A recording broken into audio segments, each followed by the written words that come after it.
To easily erase shadows on your photo on Samsung Galaxy S24 Ultra, open Gallery app and then open the photo that has shadows you like to erase.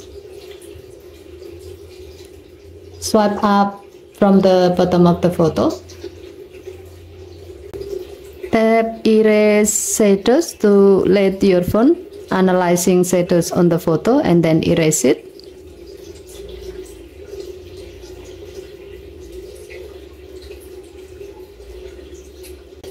If you are happy with the result, tap save button.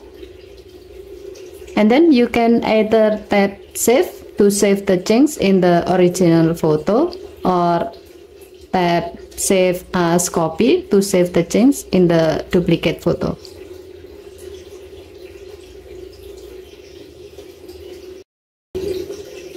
Okay, thank you for watching. Please help to like and subscribe. Have a nice day.